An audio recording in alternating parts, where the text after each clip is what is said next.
High high, এমন নির্মম মৃত্যু যেন আর কারো জীবনে না ঘটে। এক নিমিষেই শেষ হয়ে গেল কয়েকটি পরিবার। চট্টগ্রাম কক্সবাজার মহাসড়কে সুনতি লোহাগাড়া এলাকায় ফোর সিজন নামের একটি রেস্টুরেন্টের সামনে মুখোমুখি দুইটি মার্সা বাসের ভয়ানক সংঘর্ষের কারণে অনেক ভয়াবহ একটি দুর্ঘটনা ঘটে গেল।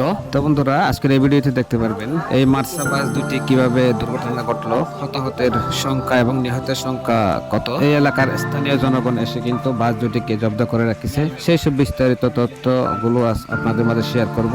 20 থেকে 25 মিনিট আগে গন্তব্যে পৌঁছার জন্য এরকম জীবন বাজি রেখে যাত্রা করাটা কি আসলেই কি উচিত? আজকের এই শিক্ষণীয় ভিডিওটি কিন্তু আপনারা অবশ্যই দেখবেন।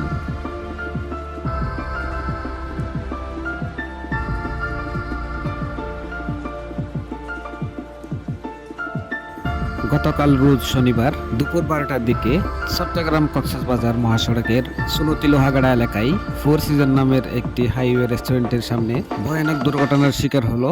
সেখানে চট্টগ্রাম মুখী বাসটি কিন্তু একটি চায়ের দোকানের ভিতরে ঢুকে গেছে, আর কক্সবাজার লেনে যে বাসটি ছিল সেটি বিলের মধ্যে চলে গেছে। এখানে হতাহত বলতে পারেন 50 জনের ঊর্ধ্বেই হতাহত হয়েছে বলে জানা গিয়েছে, এবং মৃত্যুর সংবাদ এক একজন এক এক ধরনের বলতেছে। আমার মনে হয় তাদের কথা অনুযায়ী 10 থেকে 15 জনের প্রাণহানি ঘটেছে এই দুর্ঘটনায়।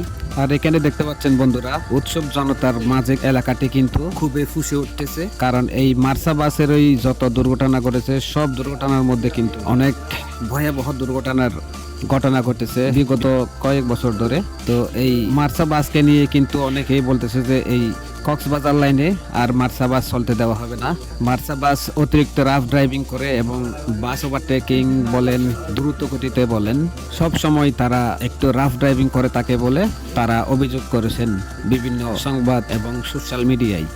অবস্থা দেখেন বন্ধুরা, যে মার্সাটি এখন দেখতে পাচ্ছেন সেটির সামনে খুবই মারাত্মক অ্যাক্সিডেন্টের শিকার হয়েছে। এখানে সামনে যারা ছিল তাদের নাকি একজনের মাথা শরীর থেকে আলাদা হয়ে গেছে, এবং রোডের পাশে চায়ের দোকানে বসে থাকা কয়েকজন নাকি 2 থেকে 3 জন নাকি জায়গায় মারা গিয়েছেন।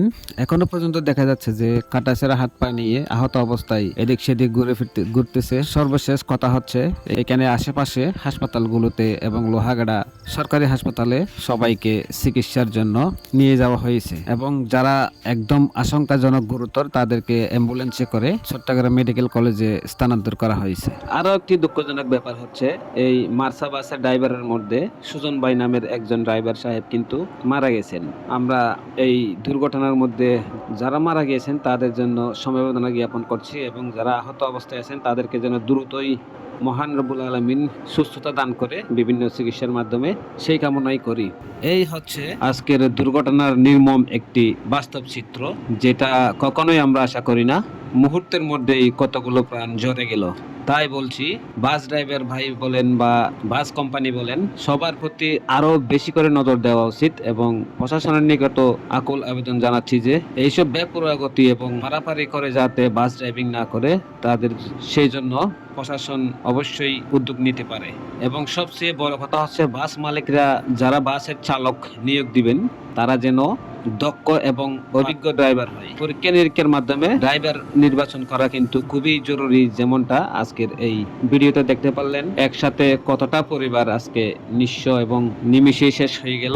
এবং পরিশেষে একটি কথা বলবো, সেটি হচ্ছে 20 থেকে 25 মিনিট আগে যাওয়ার জন্য এভাবে জীবন বাজি রেখে এইসব পরিবহনে যাত্রা না করাই ভালো। অবশ্যই পছন্দের একটি নিরাপদ এবং ভালো সার্ভিস দেওয়া একটি পরিবহনকে আপনারা বেছে নিতে পারেন। এবং কোন পরিবহনকে বেছে নিতে পারেন, ইউটিউবে এখন অ্যাভেলেবেল অনেক বাস অ্যানালাইসিস এবং বাস লাভার ভিডিও যারা করে, তাদের এই ব্লগগুলো দেখলে বুঝতে পারবেন আসলে কোন বাস ভালো, কোন বাসের সার্ভিস খারাপ, কোন বাস অতিরিক্ত বেপরোয়া গাড়ি চালায়, এবং কোন বাস নিরাপদে যাত্রীদের সবসময় সুনিশ্চিত নিরাপদের কথা চিন্তা করে। সেগুলো গেটে গুটে দেখলেই আপনারা বুঝতে পারবেন আসলে কোন পরিবহন খাতটি আসলে কোন পরিবহনটি সবচেয়ে বেটার অপশন হতে পারে আপনার জন্য। তো এই ছিল আজকে